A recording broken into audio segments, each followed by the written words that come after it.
Bonjour à tous, nous voici aujourd'hui du coup sur la Mazda pour le remplacement de la courroie accessoire, enfin le kit courroie accessoire, pompe à eau et puis faut voir la fiche technique mais c'était tout il me semble.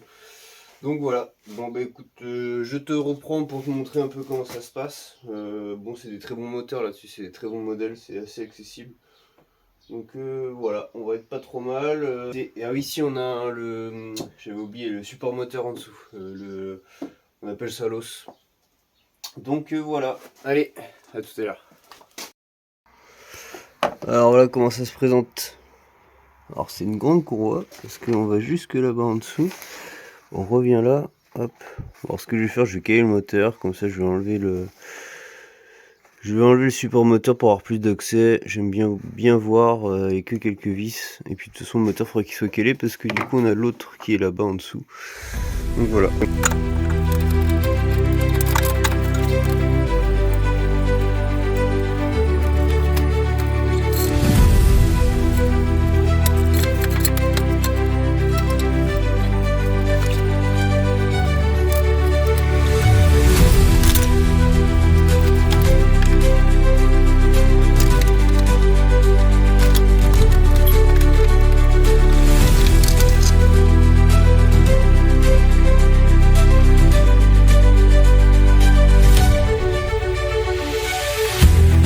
Alors la poulie dumper, on croirait qu'elle est craquelée, mais c'est juste l'espèce de vernis qui est dessus, j'ai gratté. Bon, par contre la courroie elle était bien craquelée. Donc voilà ma petite pompe à eau qui se trouve là, qui va être sympa à faire, parce qu'il y a juste le châssis qui est pile poil devant. Bon, là on voit mieux, on a plus accès à la pompe à eau. Des fois pour 6 vis, et bah on se fait moins chier quoi. Donc voilà, allez, on démonte tout ça. Là on a mis gentiment à couler le liquide de refroidissement de chaque côté. Il ne reste plus grand chose, on va laisser couler ça tranquillement et après j'ai commencé à desserrer la pompe à eau. On va changer la pompe à eau. Ça y est, la pompe à eau est démontée. Alors, bon elle était en bon état mais bon le client l'avait jamais fait, il souhaitait la faire. Donc pour démonter ta pompe à eau, t'as pas le choix, il faut que tu décales ton alternateur parce qu'elle est prise en sandwich par la patte du bas. Donc il te faut de la clé de 14, t'es des vis avec une douille de 14, il faut défaire la patte ici. Parce que du coup elle te bloque pour pouvoir mettre une douille. Voilà, après tu as 4 vis du coup avec une douille de 10 pour défaire ta pompe à eau.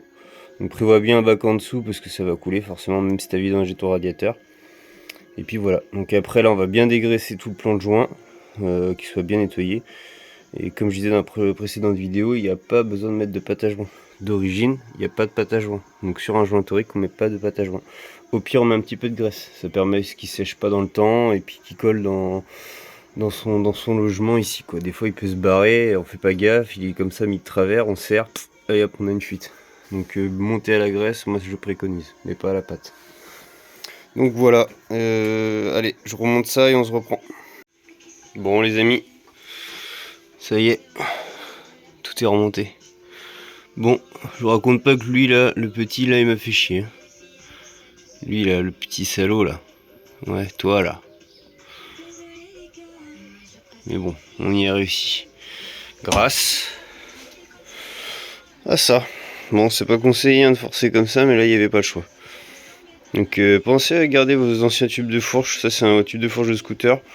Pour forcer, faire levier, il n'y a rien de mieux. Bon, ok, je sais, j'ai rien cliqué. C'est pas terrible, mais bon. Milwaukee, rien à dire, hein. C'est du solide, y a pas à chier. J'ai même pris déjà un plus gros tube, hein, déjà. Donc voilà, allez, on va redémarrer tout ça. Refaire la pointe d'eau. Et puis, il ne restera plus que à remonter... Enfin, avant de démarrer, bien sûr, je vais remonter le support moteur, ici. Sinon, ça va faire des chocs à pic. Et puis, il nous restera du coup l'autre support moteur. Mais je pense que je vais le faire d'un coup, comme ça tout sera fait. Et d'abord remettre celui-là, on enlève l'autre. Et puis comme ça, après, il n'y a plus qu'à faire le redémarrage. Et voilà, premier démarrage, redémarrage, nickel. Bon, on n'a plus qu'à faire chauffer ça pour que le carlostat s'ouvre. Et bon, je vais refermer là après. Je vais refaire un petit peu la pointe, la faire chauffer. Et comme ça on pourra faire la pointe liquide de refroidissement pour être sûr que le niveau est bon. Donc si je vois qu'elle monte pas assez vite en température, j'irai faire un tour avec. Mais alors voilà tous les outils que j'ai utilisés aujourd'hui. Graisse normale, ça c'est de la graisse spéciale haute qualité. Voilà. C'est de la putoline, très bonne graisse. Graisse cuivre pour tout ce qui est avec le contact moteur, donc moi pour la pompe à eau, voilà, ça a été regraissé. Tous mes vis de toute façon sont soit graissés ou soit collés au loctite quand il y a besoin. Nettoyer un frein pour dégraisser, et où on a refait le plan de joint. Un marteau, je m'en suis servi juste avec le manche en bois pour tapoter. Une clé à cliquet, donc voilà, bon après je vais pas tout vous présenter. Ça elle avait bien été utile, c'est la clé de 14 à cliquet. Donc voilà, après clé de métrique pour tout ce qui est resserrage. Le tube qui a servi à remettre dedans pour le tendeur. Le T de 10, lui c'est pour défaire le petit cache pour accéder aux courroies. Après on a besoin de quoi? On a besoin d'une douille de 12 longue. On a besoin du 21 pour défaire les roues, donc on choisit. Voilà, on a besoin du 14 aussi, en 3 quarts, avec douille de 12 aussi qui m'a bien servi parce que j'avais pas trop d'accessibilité. Après on a besoin d'une clé plate de 14, une clé plate de 17, et puis après idéalement une clé à choc pour... ça peut toujours servir pour desserrer les roues, aller plus rapidement possible, mais après tout ce qui est pour resserrage, bien sûr, c'est avec la clé dynamétrique. Après, on a une lampe pour nous éclairer, besoin d'un cric bouteille, un cric rouleur, une chandelle. Moi, j'aime bien, c'est ma petite lampe frontale de cette marque-là.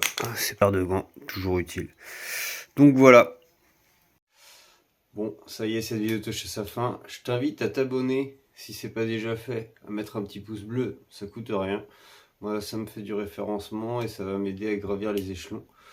Et puis n'hésite pas à laisser un petit commentaire si ça t'a plu, si t'as vu des choses qui te plaisaient moins. Pourquoi pas des évolutions, des choses que tu aimerais voir sur cette chaîne. Donc voilà, j'essaie de faire de mon mieux. Je suis juste avec pour l'instant un téléphone. Donc bon, la qualité n'est pas forcément au rendez-vous. En tout cas, n'hésitez pas à liker. Voilà, vraiment. Et puis bah, je vous dis à la prochaine. La bise, ciao!